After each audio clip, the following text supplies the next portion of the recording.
I've lost 6.4 in 8 months. Let's see. Update this week. No side effect changes. Actually, no side effects really, other than no food noise. An improvement in my ADHD symptoms. I'm going to record a whole video on that, I promise. Heartburn is under control. The digestive enzymes are doing their thing. The constipation's under control. The fiber and occasional Miralax is doing their thing. They're working out. I'm not as cold as I have been in the past. I don't know if that's a change in seasons or the change from either way. I ain't mad about it. I'm not. So my hands and feet do still get kind of cold. Yeah, I do still require a heated blanket at night. So it's a mixed bag of tricks in my bedroom. My husband has a cooling blanket and I have a heating blanket. But I can't fall asleep if my hands and feet are cold. So we got to do something about that. But I'm really happy. I did reach out to my PCP this week because he's the one that is driving my dosage train, even though I do have my telehealth doctor through Amble for my as I have my PCP, though. I'm going to let him drive the train on my dosage because he's who I started with and I love him. I don't have any problems with my doctor on Amble. Don't get me wrong, I don't. So if you don't have a supportive PCP at your disposal, go through your telehealth doctor. I do, so I'm taking advantage of him. I have a great rapport with him. So I messaged him but not to a bad point. I'm perfectly happy with it. I just wanted to touch base with him, give him the facts and see what he said. So because the side effects are still under control, I don't have an increased appetite. The food noise is not back, and I am still we're hanging out on the 5 milligrams for now. I did lose 0.6, which was my third,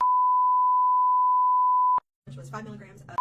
I took my 36 today. I did change my shot day from Wednesday to Thursday, so I went 8 days this week, but that was on purpose. It wasn't because I needed to adjust based off of side effects or anything. I just feel like a Thursday shot day works better for my schedule. I typically work Sunday, Monday, Tuesday, and I work night shift Wednesday, recover day, so then I can get up Thursday, take my shot, and record these videos, and it's not quite so rushed, because I do like recording my videos for y'all, because I keep getting messages of, hey, I saw your journey, I want to get started, or because of you, I've already talked to my doctor. So yeah, I'm going to keep doing these as long as I keep getting those messages. I know that you guys may see kind of slowing down for me, and that's okay. One, I'm getting towards I think I want my blood pressure under control, and I need my visceral fat under control, and it's not under control right now. So even though I'm smaller, I have this large saggy, and it's not saggy skin yet. It is still fat that is sagging. It's got to go, because visceral fat's the fat that kills you. That's the fat that is around your organs. It surrounds them and it strangles them if there's too much of it. And I'm seeing signs that my visceral fat is putting pressure on my heart that I don't like. I still have some swelling at the end of my shifts, even though my blood pressure is under control. It's nowhere near as bad as it used to be, but it is still there.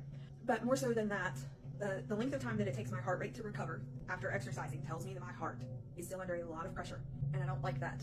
So I know that the visceral fat is still more than it needs to be, which my scale tells me that. It tells me it's 11. It hasn't really budged in a hot minute. It did come down from where it was. I want to say it was like 16. I don't know. I haven't looked at the number in a minute, but I know where it's currently at. That's still high. Yeah. So that's a goal. So whatever weight I need to get there, and it may be beyond what my goal is right now. My goal is about 130 to 135. We'll see what that gets me.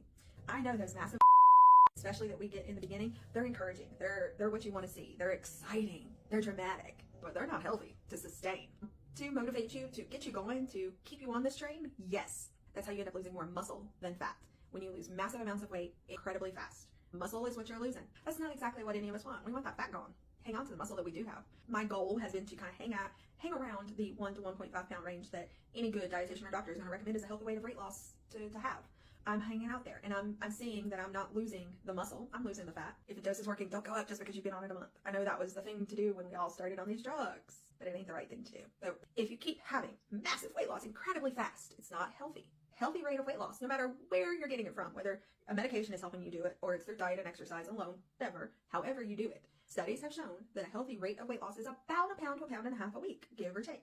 That keeps you from losing muscle and not fat. And when you lose muscle and not fat, that's how you end up with some of the side effects that people are talking about. You have the massive hair loss that leaves you with stringy hair. I don't have that. And believe me, I had enough hair loss postpartum. I don't need any more.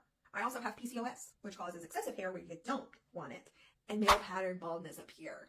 And as you can see, it is, trust me, I got a ton of it, so it takes a lot to see it. But I've noticed, because I can see my scalp more, I am starting with the male pattern baldness, which I had that before I started on the oh, that's not this related. That's PCOS related. Keeping a healthy rate, I have not increased this hair loss any more than what was already there. So yay.